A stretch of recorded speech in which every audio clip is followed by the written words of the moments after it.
I'm not going to dawdle any longer. All right, already past 11 o'clock.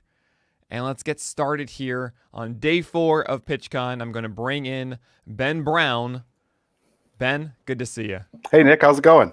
You know, I'm excited for the 4th day. We've got a lot of amazing panels and presentations ahead. It's going to be fantastic. And I'm just excited to kick off with this because Nastiest pitches are the heart of what we do at Pitcher List. This is the bread and butter of Pitcher List, and you obviously started it all a long time ago, but I am so happy to be able to present everyone and tell everyone that it is an art. The art of Nastiest pitches Yes. is a real thing, and I'm going to show you every step along the way. Oh man, I'm excited about this. If you guys don't know, Ben Brown is one of our managers of the We Love Baseball section, really focusing more so on the gifts. And it's something, look, the whole thing started, it was pitcher gifts in 2014 because I wanted a gift database where you can look at nasty pitches all the time. We've had our daily article since, so this is going to be the 8th year, the 8th season, I believe we have Nastiest Pitches, which is crazy. And I'm so proud to have you at the head of it. So I'm really looking forward to this, and I think you guys are not going to realize like what really goes into these and how hard it can be. So Ben, take it away. Thank you so much, Nick. So yeah, like Nick said, this is a really hard thing to do.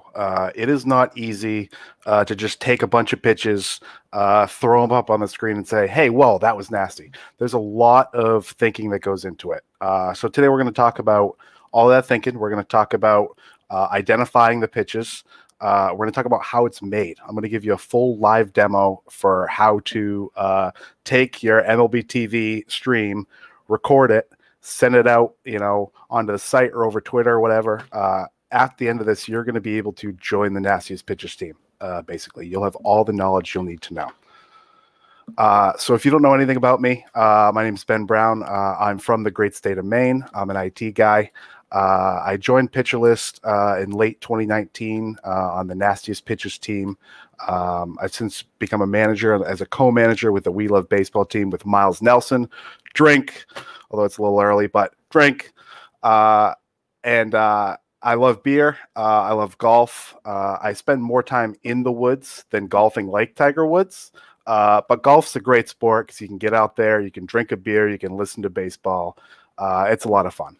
I'm also the What We Saw manager for QB List, so you can see me over there during football season. And on Twitter, you can find me at BenBrownPL. So what is the Nastiest Pitchers article? Basically, it's posted every day during the season. We try to highlight between 6 and 10 of the nastiest pitches in baseball from the previous day. It does take a really long time to find these pitches, edit them down, upload them and put them on the site. I spent there's a lot of long nights, and sometimes the blurbs can get really repetitive. There's only so many ways that you can say if pitch was nasty or filthy. So we try to let the gifts themselves do the talking. And we always try to find our own pitches. Obviously there's a lot of people out there who post pitches to Twitter, but I really try to go out and find every pitch myself. Obviously I can't watch every game every day, but I have a process that I follow and I can usually find the most. At the end of the day, I always make sure to check Pitching Ninja because you never want to miss one that was obvious that everyone's going to be talking about the next day. And our own Alex Fast, Nick Pollock, Ben Palmer, they're also great follows on Twitter. If you definitely worth a follow. They're always tweeting out pitches during the season. So I always make sure to check those 4 sources at the end of the night once I've compiled all my pitches just to make sure I didn't miss anything.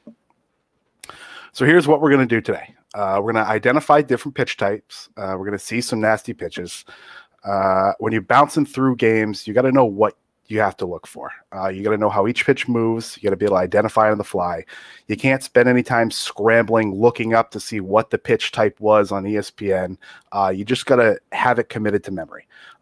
This may be redundant for a lot of people watching, but I didn't know it when I first started. I knew the difference between a curveball and a slider, but I couldn't always tell right away. So we'll go over how to identify them. We're going to prepare for recording. So we're going to install a piece of software called OBS Studio. That's what we use to grab the GIFs. and then we're going to do a live demo. I've got a game pulled up. We're going to watch an inning of baseball. We're going to do some GIFs. Then we're going to trim them. We're going to join them together. We're going to tweet it out. You're going to see the full process.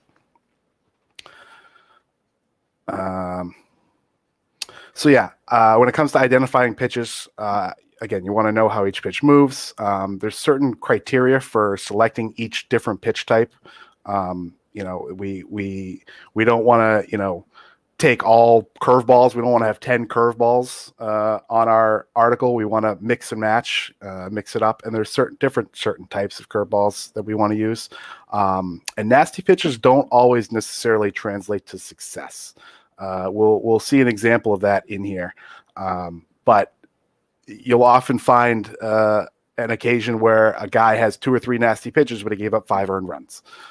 So you don't necessarily know what you're going to get when you check a box score, but if you watch the game, you might actually find a few gems here and there. So first, we're going to look at some four-seamers. And if you look in the parentheses, you'll see FF. I'm going to have that at the top of each of these pitches. So this is how Savant classifies each pitch. And in our database, this is how we search for pitches, because we have a huge gift database of everything we've gifted. It's awesome. It's great to refer to. Yeah, so four-seamers, when we're looking to put a four-seamer in here, we're looking to make sure that the pitch hits its spot. And I always look to see if it hits the corner. I think a pitch on the corner is the nicest pitch and the most visually appealing for nastiest pitches. There's a few guys here. Obviously, Josh Hader, Josh James, Lance Lynn, AJ Puck. Hopefully he's back this year. This guy up here, Carlos Estevez, he's, relatively average pitcher, but he throws gas. 100-mile-an-hour fastball right on the corner. That's a beautiful pitch. It really is. And that's the type of thing we're looking for out of a good fastball. Now, as far as sinkers and two-seamers go, a sinker is going to move down to the arm side. It's not going to have a lot of vertical drop. It's going to have a little bit, but you're also going to get some horizontal movement there. And a two-seamer, obviously, you're going to get some horizontal movement too. Same thing, arm side. They're not always easy to identify which is which. They're pretty much interchangeable in my view. Obviously, there's a difference in the spin type with the ball, but they're difficult to know the difference between, unless this guy throws a sinker, this guy throws a two-seamer, at least at first. Obviously, the more you do it, the more you pick up on who throws what pitch, and you can identify it easier. As far as guys here that I love, Blake Trinan, that's one of my favorite pitches in baseball is his sinker. Gratterall right underneath him. Down here in the bottom left, 101 miles an hour right on the edge of the strike zone. That's unhittable. Miguel Castro, actually, we're going to see a few more pitches of his here. He's a guy who's for the Mets. He's a reliever. Not a lot of people know his name, but he's got some really filthy stuff, and he's a lot of fun to watch. If I find a pitch that's either a sinker or a two-seamer, and I don't know off the top of my head what kind of pitch it is, I'll always check the ESPN game log.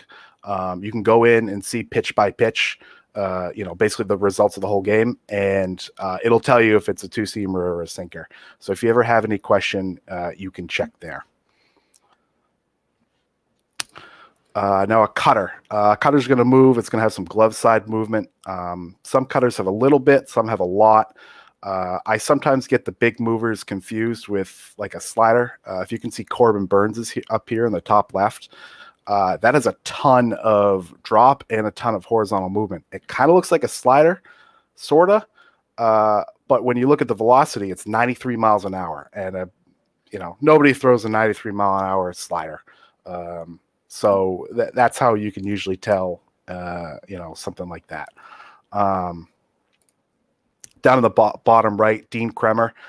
That's more of a traditional cutter. It doesn't have a ton of movement. Obviously, the camera angle isn't great, so you can't really see either way. But it paints the corner. It's a gorgeous pitch. Kremer's a guy I think I'm going to watch a lot of this year. He's got some really good stuff, and he kept popping up in my articles this past year. So I'm looking forward to watching some Dean Kremer. And Emmanuel Classe. It's a 100-mile-an-hour cutter. Just outside the zone. He was popped for a PED suspension last year. He'll be back this year, hopefully. That's another guy I'm really looking forward to watching. Now, changeups. A changeup is my favorite pitch. Obviously, you're going to get a ton of vertical drop. You're going to get some arm side movement down in the way. You want to see a bunch of movement with a changeup. Obviously, we all know Devin Williams. We know Luis Castillo. Castillo has my favorite pitch in baseball. It's that changeup. And again, Miguel Castro here. He's, again, it's a filthy pitch. You can't hit that. Miles Nelson has a question. How often are you drafting and adding players based on the nastiest pitches? This year, probably a lot. I haven't done any drafts yet. I haven't done really any research. So I know who has good pitchers. I'm probably going to draft them. And if you're in a league with me, you're probably going to kill me. So, yeah, we'll see how that goes. Curveballs. Now there's a couple different types of curveballs. There's your regular curveball. There's a knuckle curve.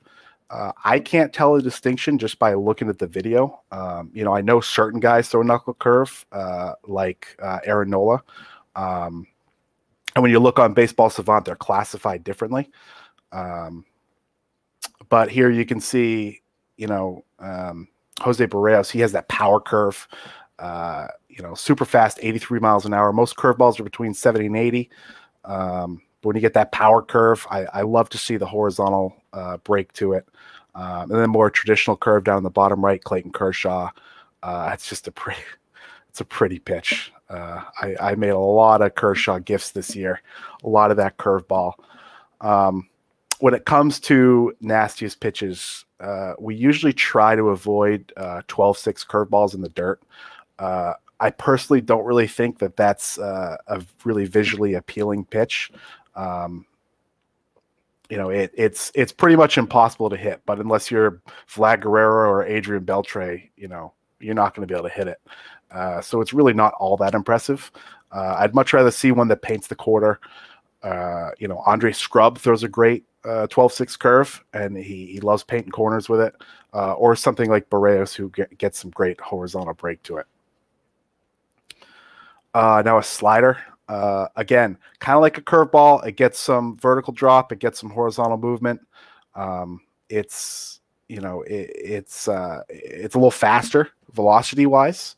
Again, it's not always easy to tell. Sometimes Blake Snell's curveball gets mixed up with his slider. So I always, if I ever have any doubt, I'll double check. But there are some really good sliders out there. This Tanner Houck slider, this won our nastiest pitches tournament this year. I'm pretty sure his wife or his sister ended up pushing him to the win. Someone in his family was retweeting our tweets during the tournament, and he blew everyone out of the competition. So I think the Houck family was out there to support him. And then again, Miguel Castro. This is the third time he's been included here. He's got that sinker. He's got that changeup. He's a really good example of a guy who has some really nasty pitches, but doesn't have great success. He's got a career 4.29 ERA. He's on his fourth team in 5 years. So the success hasn't been there, but I'm going to watch him every time I see that he pitches, just because he has some really filthy stuff. And then finally, splitters and forkballs. So I love the weird, wacky pitches. I love an ephus. I love a knuckleball.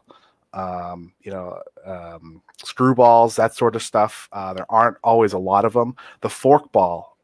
This guy down here in the bottom center, Matt Carasidi. He's the only one to throw a forkball in the MLB since 2019. He actually just signed with the Red Sox on a minor league deal. He's coming back from Tommy John surgery. I'm really hoping he makes the team just because I want to make a ton of his gifts. And B, because I think it's a nasty pitch. I think it can generate some outs. The difference between a splitter and a forkball is pretty much in the grip. Now, I'm no expert, but the forkball, you take a ball and you jam it between your fingers. Like, I'm talking jam it all the way down as far as you can. And a splitter, it's not, jammed down so much, but you're definitely, spreading your index finger and your middle finger, as much as you can to generate that vertical drop as much as you can. And it's a pretty obvious drop. And you throw it as fast as a fastball. So the velocity is up there.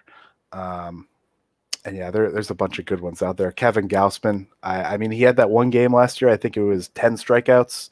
And I think 7 or 8 of them were all on splitters. It's a really, really nasty pitch. So yeah, splitters and forkballs are really fun. So I want to talk a little bit about the 4 characteristics of a nasty pitch. Now, when I talk about the art of nastiest pitches, this is what I mean. There's a lot of factors that I consider when I'm thinking about what pitches are going to get included in the article, and these are them. Obviously, the pitch has to have some filthy stuff. It has to have a really good camera angle.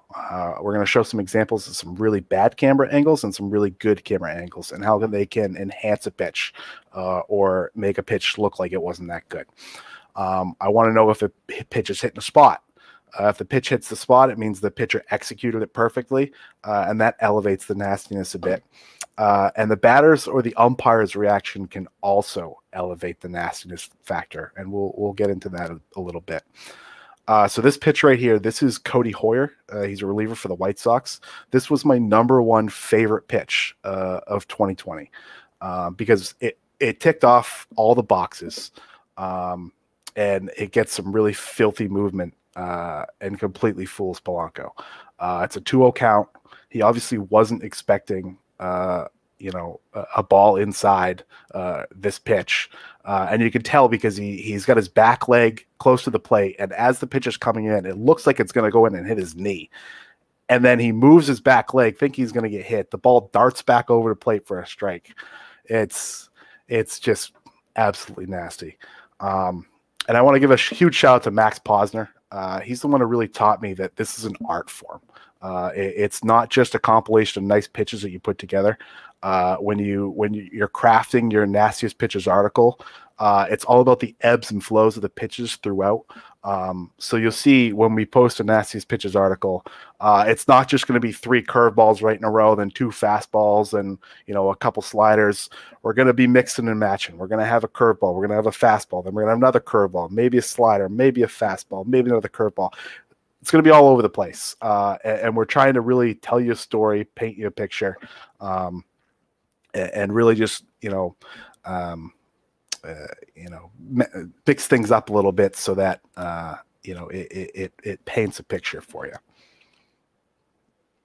So here's an example of a really bad camera angle. This is Sandy Alcantara. He's got a pretty nasty changeup. I gifted a bunch of them last year. We're going to compare how this pitch looks in a bad angle ballpark to how this pitch looks in a good angle ballpark. When I'm looking at a changeup, I want to see the ball start going towards where the catcher sets up his glove, and then I want to see it move down the way. You can't really see in this GIF where the catcher wants him to throw the ball. He just kind of starts the glove down near the bottom of the zone, wanting him to get it down, but he doesn't really give him a target to aim at. Even if we could see that, you can't really tell from this angle how much horizontal movement the pitch gets. Obviously, you see it goes from left to right, but it just kind of goes in a straight line. And it does get a huge whiff from one of the best hitters in baseball, in Bryce Harper. So he fooled him. It was a great pitch. But because the camera's kind of off center, the camera's kind of low. It's not obvious. You can't really tell how good or how bad the pitch was. So you kind of miss some things here. Now here's the same pitch, Sandy Alcantara changeup with a good angle. I mean, what can I say here? I'm not saying that the other pitch had this same movement, but it could. We don't know. We can see here where the catcher sets up. We can see that Alcantara throws the ball right to where the glove was, and the ball just darts down and away.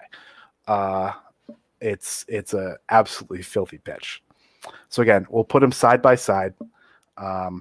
Clearly, the angle on the right shows the movement on the pitch better. And again, I'm not saying that the pitch on the left has the same filthy movement as the pitch at the right, but it could. We don't know. It's Schrodinger's filthy movement. It's both filthy and not filthy at the same time. And because we just don't know either way, thanks to this terrible camera angle. And it's a real shame. So I'll always prefer a pitch with a great camera angle over one with a poor angle. Now DeBella DeBall. These are the best camera angles in baseball. Obviously, the camera angle, you want the camera, straight away. You want to be able to see right down the plate. You can see all the pitches movement. And you want to make sure it's at a good height as well. You want to be able to see the vertical depth and the horizontal break. There's some other considerations that come into play. It depends on the It depends on the pitcher's handedness. Some angles show off lefties better. Some show righties better. It also depends on where the pitcher stands on the rubber. It can make a pitch look nastier than it really is, or vice versa. Now, Nick, a couple years ago, put out an article on Fangraphs called Ranking Baseball Center Field Camera Shots.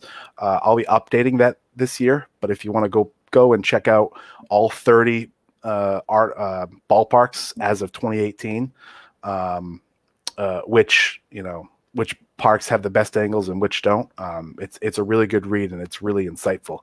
And it's not something you always think about. I didn't often think about a camera angle during a baseball game when I was watching before I joined Pitcher List.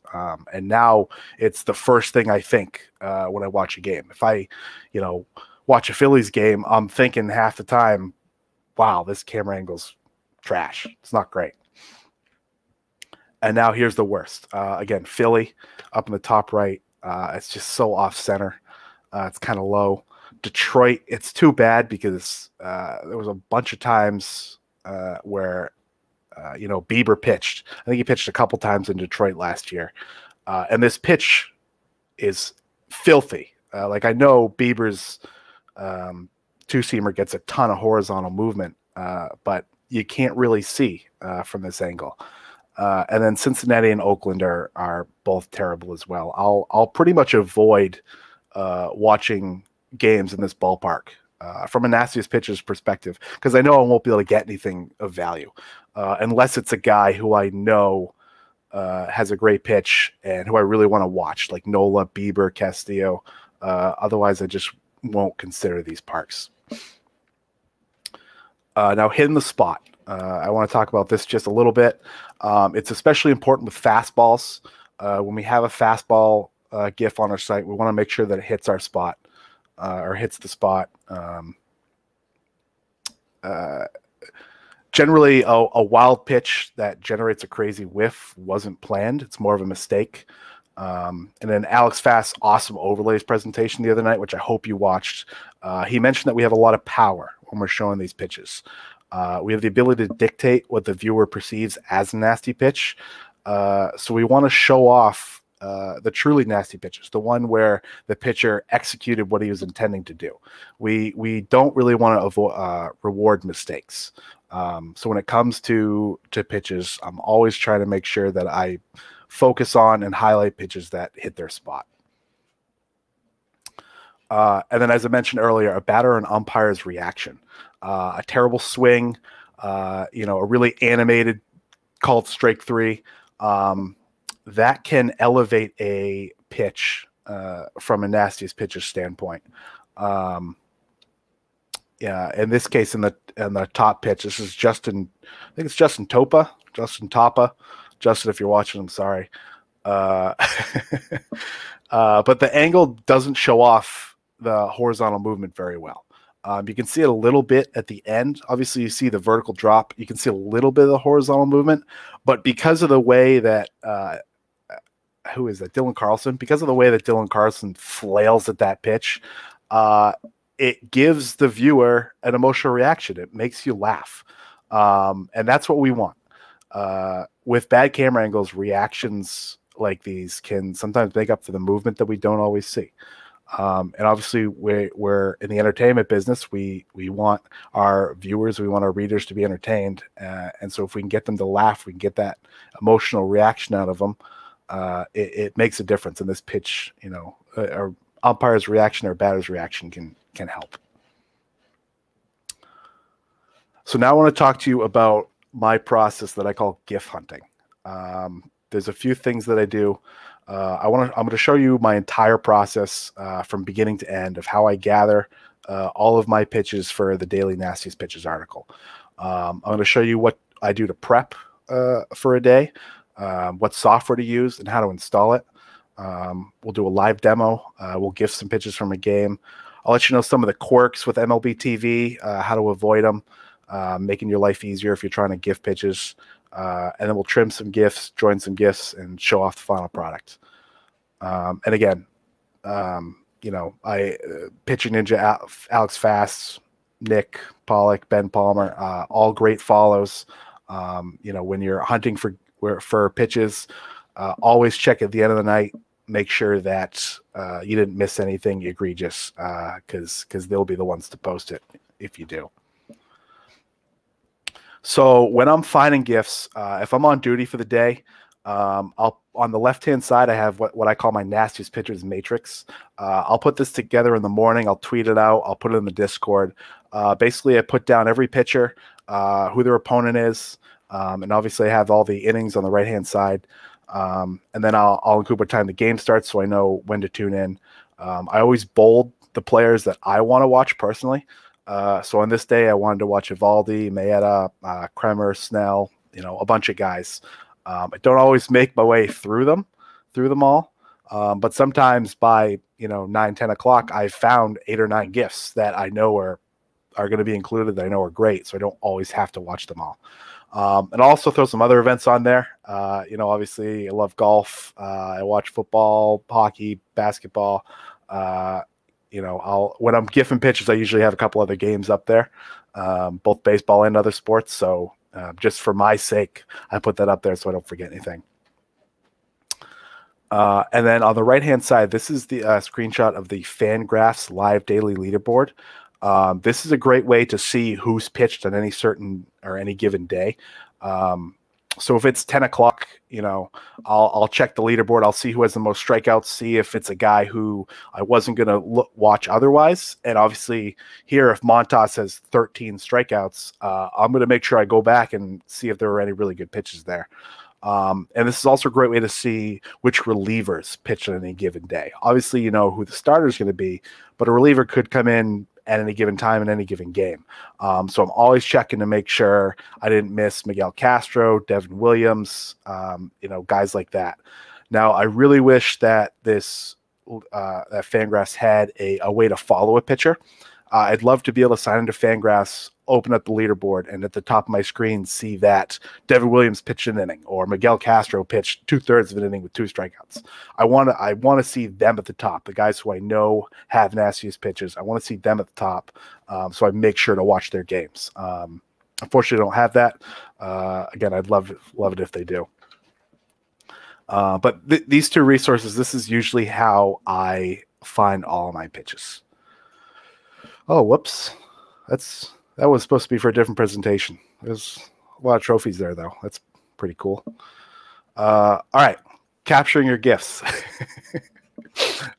I know Nick's probably back there just I should remove you right now, Ben, for making a travesty of PitchCon. Jeez.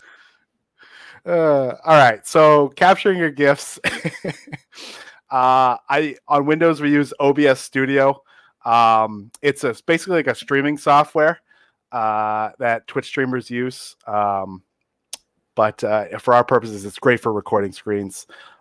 GIF Brewery for Macs. It's a software put out by GiphyCat, so you can screen cap a game, get a clip, and then you can upload it right to GiphyCat.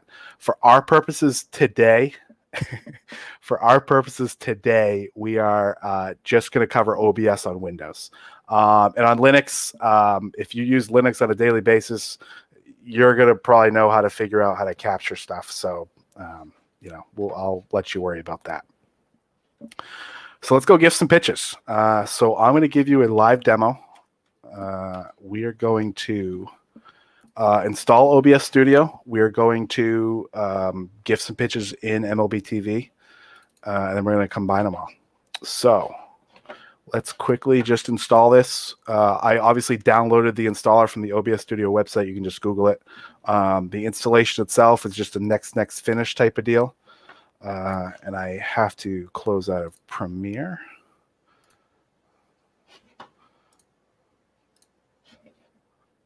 I guess I have to close out of Photoshop too. Okay.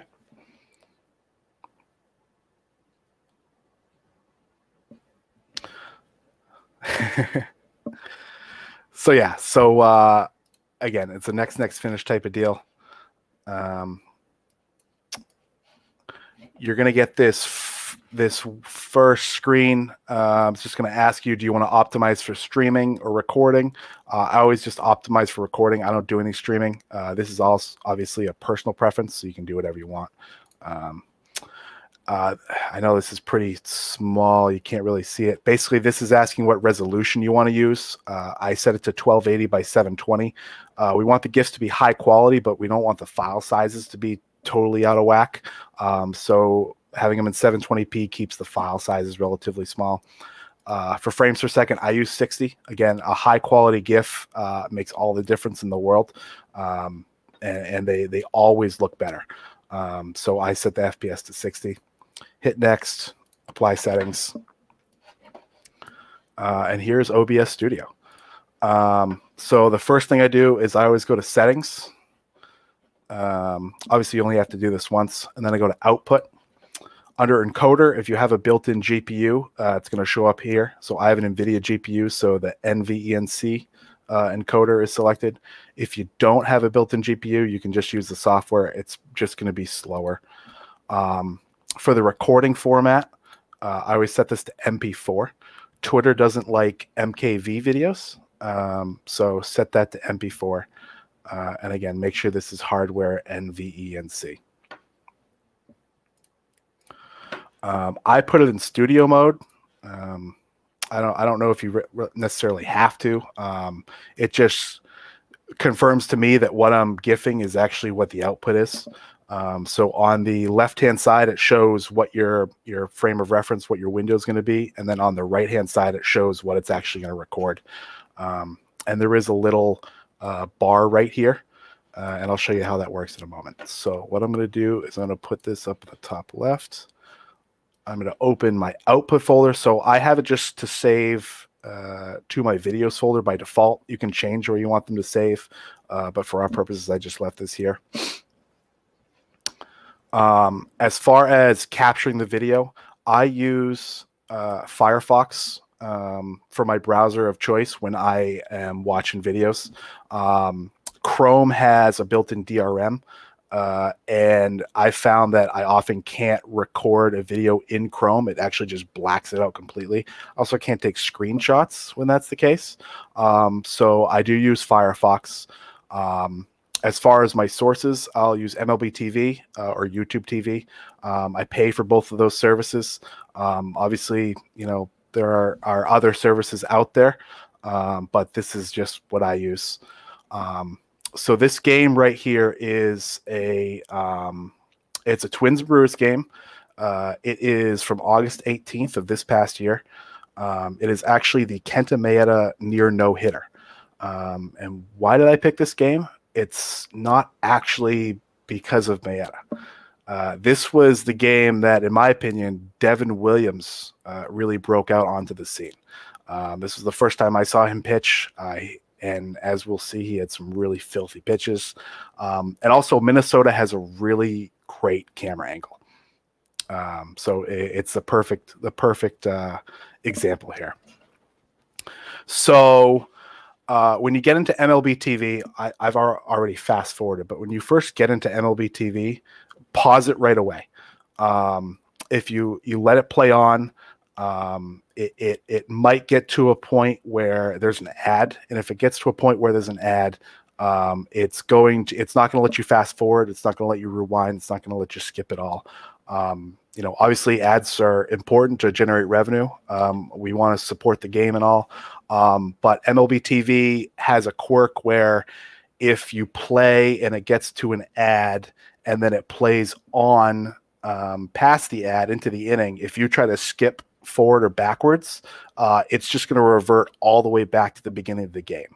And that gets really annoying when you're, trying to skip inning to inning and give pitches. So I always pause, and then, before an ad break, unfortunately, I've got to manually skip ahead and bypass those ads. So MLB, if you're watching this, I would love if you could fix it. I want to support you, but I've got to bypass your ads. So we're going to go ahead and forward to the bottom of the ninth here. That's the top of the 10th. I believe it's just after this. No, it's just before this.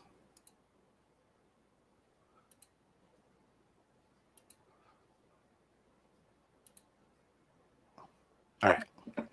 So let's hit play. I'm going to turn the volume down. So here's the first pitch. That was a nice pitch. I would usually GIF that, but I was, adjusting the volume. What I like to do is I like to GIF. Actually, you know what? Let's start here. So in OBS Studio, you have to choose your source. So I'm going to hit the plus sign right here. I'm going to come down to window capture. Hit OK. And then you're going to choose what window you want to record from. So I'm going to choose MLB TV. And now on the left-hand side, you'll see here's the game, basically. You want to grab one of these corners up here in red, and then you just kind of fit it to the screen. And it's not always perfect. It's not always close, but you just want to make sure that you don't have any black bars around the edges. So sometimes it's a little more zoomed in than it should be, but it's close enough. And then you want to take this bar, drag it over, and now this is what you're going to record. This is where you have your recording stuff. So now we're good to go. So let's hit play. And MLB TV does have these skip forward, skip back 10 seconds. These are your friend. So I'm going to start recording here. That was a nice pitch. I always try to start the recording just before the pitcher starts his windup. Now, if there's a weird camera angle like that one was, I'm more likely to start it right here where I know he's, in his windup. And then I can go back and edit it so that the GIF starts right where his, right where the camera's looking right down at center or at home plate. I also want to make sure that the GIF ends after the hitter has finished swinging, and ideally after the umpire has made his call, if he's calling a strike. So we'll start recording here. There's another one. Stop the recording right there. All right. So now we skip forward. This is all wasted time. All right. So we just missed a strikeout, so I'll go back. I started that one a little late, but that was a nice pitch. I'm going to go back and get that again. Obviously, it's always easier to start recording early and then trim any excess fat than go back and have to re-record a GIF once you've already closed out of the game. So I'll usually wait after a strikeout because they often will do a slow-mo like this, and we love the slow-mos. The slow-mos are beautiful. And I'll always wait a little bit after that just in case they have that second angle where it shows the trail. All right, so that was a foul ball. I usually don't give foul balls, so we can skip past that.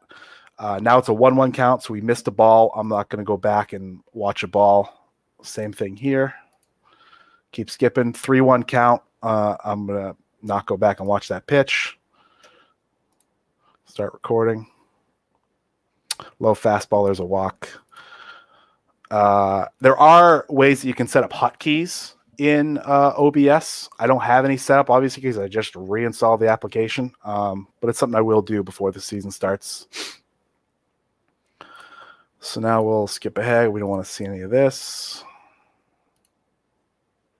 Let's see. That was a strike. So let's go back. I'll start recording here. That was pretty nice. There we go. That was all right. I already got a bunch of changeups already. I'm not going to go back and get that one. Oh. This is an example of where the batter swinging just makes you laugh. I tweeted out a video recently of Jorge Polanco just swinging ridiculously at pitches. He's the best at it. I feel like every time I go back and look at some Nastiest pitches articles, there's a gif of him just swinging like a madman. So yeah, so I'm recording all this. This is great. That's great stuff. I love how the catcher looks at Polanco too. Like, dude, what are you doing? All right, so now let's skip a little bit. Here comes a pitch. We'll start recording. That was all right. We've already seen better. Start recording. Yeah, not great. That one will get trashed. Actually, I'll come over here and I'll just delete that one immediately so I don't waste time looking at it later. This one, foul ball, luckily. We won't go back and gift that. There's a good one. So I'm going to go back and get that just for posterity's sake. Start recording. Beautiful. All right. So there's a half inning of baseball. We got ourselves some pitches so we can close that out, close out OBS. Now we've got our pitches. So now what I'll do is I'll go through them, pick out the best. That's a good one. Ooh, I recorded my voice in these. Whoops. That's okay.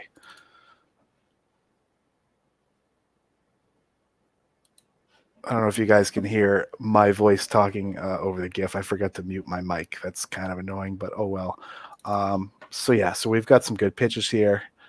What I want to do now is I want to trim one. So if you want to trim a video clip, not a lot of people know this. If you have a video, you can right click on it.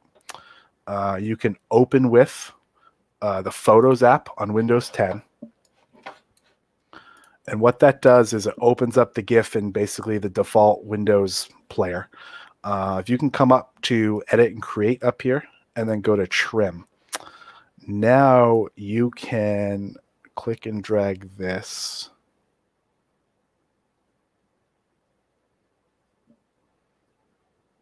Let's see. Oh, there's the foot raise. Right to the beginning. And then take the blue over. You can see where the pitch ends. And I always end it right after the ump puts out his finger. We'll, excuse me, go a little bit after. Now we'll save a copy. And now we have just the pitch. So we went from this, which is the full pitch with a little extra stuff, over to just the pitch. So that's really helpful. So let's trim that one. Actually, let's trim the first one first. We're running good on time here. Yep, that one's good. So I'm just going to rename that one because what I'm going to do after this is I'm going to combine them all into one file and tweet it out. What I like to do with my articles is, because I watch so many starting pitchers, I'll usually get a ton of pitches for them. And at the end of the night, I have, 15, 20 great pitches, but I only highlight one, maybe two of them in the article. So at the very end, I'll just combine all the best pitches and I'll tweet it out. I call it the GIF sandwich because it's just a bunch of GIFs slapped together. There's no peanut butter on it. There's no GIF. It's a GIF sandwich. Get that right, people. So I'm going to rename that number 2.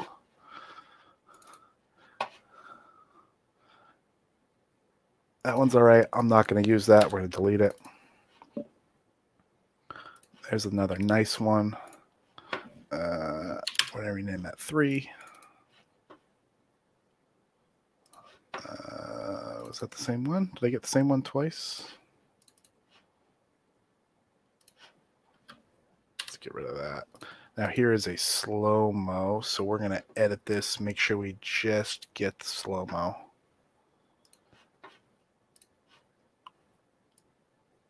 So there's sometimes a little bit of extra still frame here. This is great if you want to see the pitch grip. I don't always want to show the pitch grip, so I'll trim that out a little bit. Let's see, that's a lot of wasted time. And when you're talking a GIF, you got to upload it to the internet. Obviously, the more time a GIF, the longer a GIF is, the more file space it takes up. And sometimes, you're running close to having the file size be too big. And with Nastiest Pictures, we don't want a bunch of really long, really big GIFs in an article because it's going to take a long time for our readers to load those GIFs up on their devices. So when you open a Nastiest picture article on your device has to load up all those GIFs at once. It takes up a lot of memory. And from an IT perspective, we want to kind of keep the amount of stuff in, loaded into memory at once to a minimum so that it doesn't lag. It's not too slow. We want it to be a good experience for everyone. All right. Before I tweet this out, I'm going to take out my talking. You don't need to hear my talking on Twitter. All right. Cool. So there's that. We're going to delete the original because we trimmed it. We're going to rename this number 4.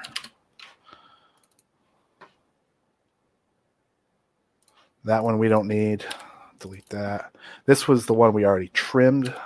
So this is that first one. We're going to rename that 5.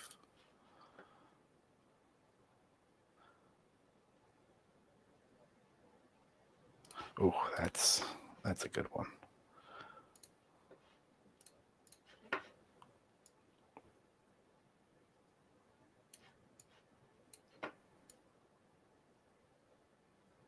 And again, like I said earlier, it's way easier to record too much and trim.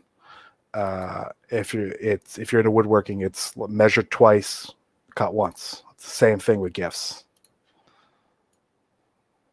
I don't always follow that mantra. I generally only measure once. Don't tell my dad. It's already number 5.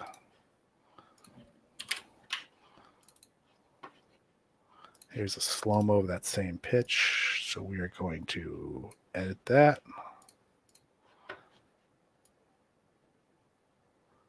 And I do like seeing the trails. We'll make sure we don't get any of that extra graphic. I do really like seeing these ball trails. Obviously, it's an overlay. I love overlays. And then I always try to get little stuff like this where the catcher is looking over at the batter. I just think that's, a little peek into the game that you don't always see. Number 7.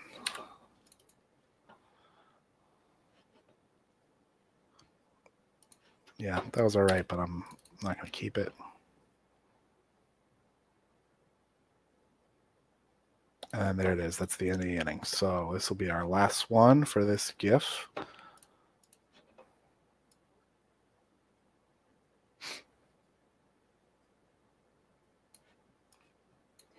And now, obviously, I've named all the files numbers because I'm going to combine them all. I'm going to put them in order of how they happened. I'll get a little extra here because we want to see Cruz's reaction. All right. So now we've got our 8 GIFs. Name that number 8. So now I use a program called MP4 Joiner. I could also use Adobe Premiere. I have Adobe Premiere.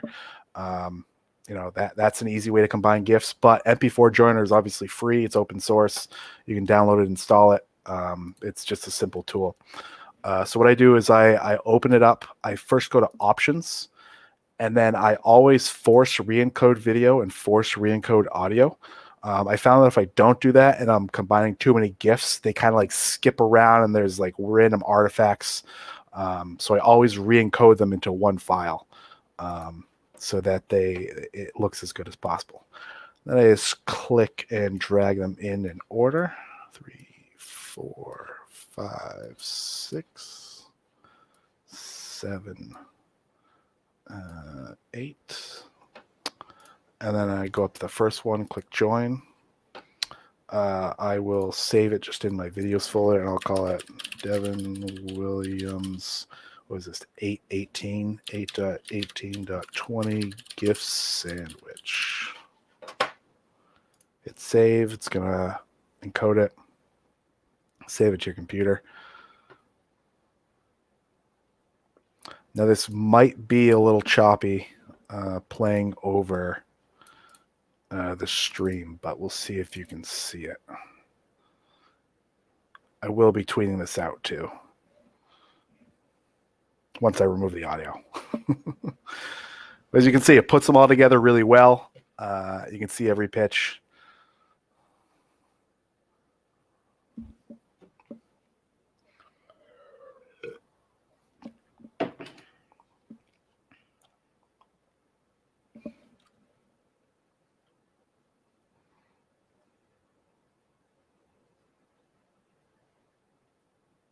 And there it is.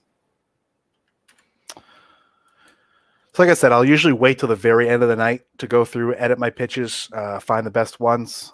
What I actually like to do is I like to jump in Plaid in our PL Plus Discord. So if you're not a PL Plus member, go to the site, sign up for PL Plus, join the Discord.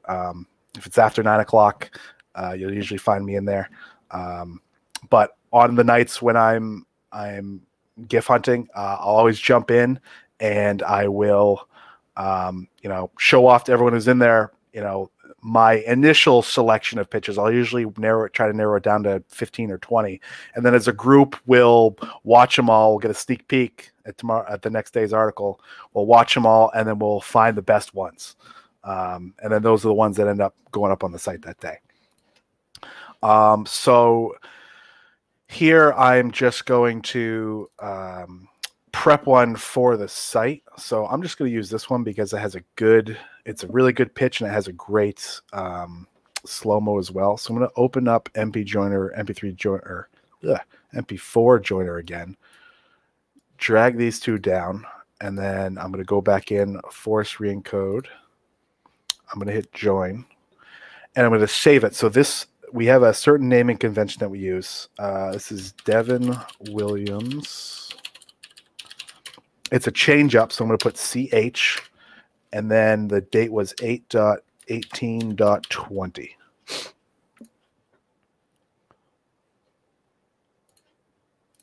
And then we have our file. There's the pitch. Here's the slow-mo. Yes, Plaid is pitcher list after it's dark. It's the only time Nick lets us be a little R-rated in the Discord. Cool. So now we have a GIF that's ready to go up on the site. What I do next is I open up GiphyCat. This is where we upload our GIFs. So you just click and drag it in here.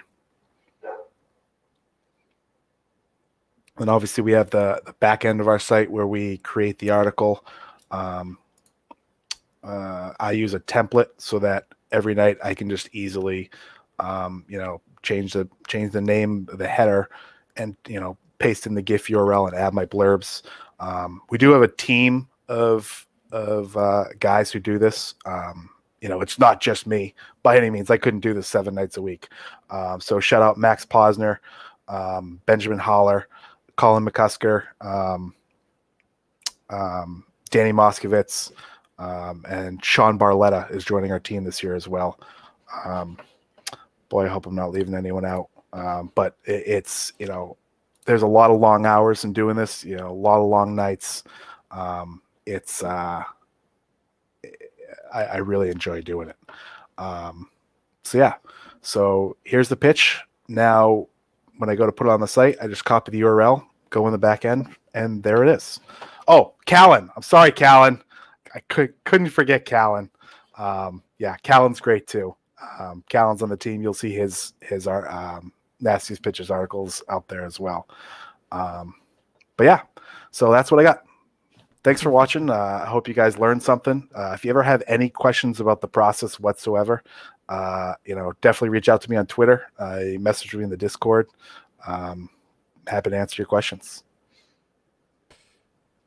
Awesome stuff, man. It's really cool seeing that whole process and like really helping everybody else understand. I still think you're nuts making as many as you do of one pitcher in a given night. Normally I'll just watch them and make my decision and just make that one GIF and like, that's it, moving on kind of thing. But I mean, you really took it to the next level. It's amazing.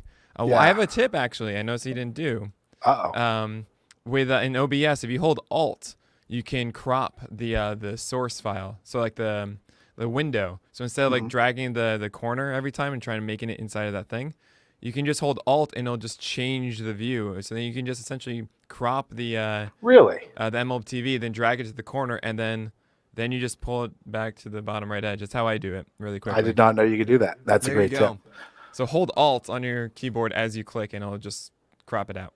It's great. Perfect. Yeah, I'll definitely be doing that moving forward. But Ben Brown is ridiculous. I mean, seriously, I remember when you showed me the spreadsheet that you showcased earlier in this, and that's a lovely mug you have there, Ben Brown. Happy PitchCon, everyone. But yeah, I mean, this is really like a major part of what we do. You guys know we do the Nastiest Pitches every single day, and it feels great having Ben Brown leading that team to make sure that it is exactly the vision that we've had from the beginning. So thanks a lot, Ben, for showcasing this craft. I mean, it is a craft. It is. It's hard. Is this nasty? Is it not? That's a tough question to answer. I think you kind of outlined exactly how we go about it. So thanks for being here, man. And happy PitchCon. Happy PitchCon, Nick. Thanks for having me. Can't wait to enjoy the rest of the day. See ya. All right.